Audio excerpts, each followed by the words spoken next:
Jeremy Sockman here with a deep dive down that grunge-filled alley you don't want to be caught in when the sun goes down. This one's wearing the torn jeans and safety pins you locked up in your closet all those years ago but doesn't care one lick. It's Smithereens from 1982, and this one, written and directed by a woman named Susan Seidelman, exposes a dark truth that we've been told doesn't exist. So let's take a look. Smithereens follows Wren, a runaway living in New York looking to be a big shot in the punk music scene exploding out of dingy clubs and rundown apartments. She sneaks her way into bars, steals from people in the subway, and generally makes a pest of herself in a desperate attempt to be seen. One day she meets Paul, a yokel on a road trip living in his van. Well, he goes goo-goo-eyed for her, but she's more interested in Eric, played by the leader of the Voidoids himself, Richard Hell. I don't know, I've been thinking maybe LA's not so bad, maybe I should check it out. Hey, you got a bathroom around here? He's putting together a new group to head to LA and she wants in. She's all set to tag along when, she's locked out of her apartment and can't get her stuff. Her family doesn't want to help her, but good old Paul will, and he helps get her clothes and lets her sleep in the van. Eric convinces Wren to rob a sucker in a cab, but just when Wren thinks her ship has come in, spoiler alert, Eric's taken all the cash and left her holding the TV. She can't go back to Paul, who's left town after selling his van to a pimp, so she does all that's left for her and becomes a prostitute. You were going to LA with him? Yeah, and he's got all my money. He gives lots of people money. The day we met, I lent him $600. I was gonna manage his group. I was gonna do that once, too. So what happened? Same thing that happened to you.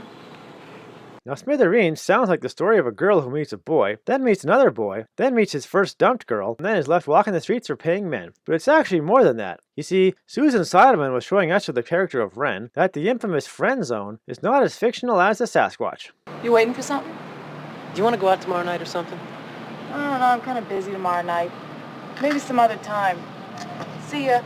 Paul loves Wren, and she knows it, but she also knows she can count on that sucker doing whatever she wants whenever she wants. So she gives him just enough to stay interested, maybe even the occasional smooch, but in the end, she doesn't think of him as a partner, just someone she can turn to when the chips fall sideways. Homeless, penniless, desperate, go to that guy with the puppy dog eyes who will do anything for you. While Paul might be desperate for something more, he's just a friend to Wren, stuck in that locked away zone until she finds what she's looking for and ditches him faster than Coke ditched its new recipe.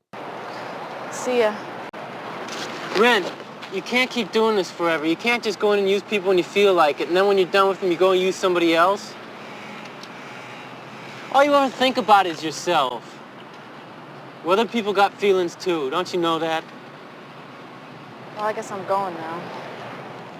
You don't even know what I'm talking about, do you? Paul, I just can't. I mean, New Hampshire? I don't even like trees. See ya. Now this movie was written and directed by a woman, so there's no mixed signals here. This is pure expose all the way. Susan Seidelman knew how some women can tell some guys to jump, and they'll happily ask how high for just the slimmest chance of some backseat groping. And if that's not the friend zone, I don't know what is. I'm Jeremy Sockman, and for the public service alone, I'm giving the punk rock classic Smithereens my seal of approval. You know what? What? From now on, this van's always gonna remind you of me. Oh, yeah? Yeah. Oh no, it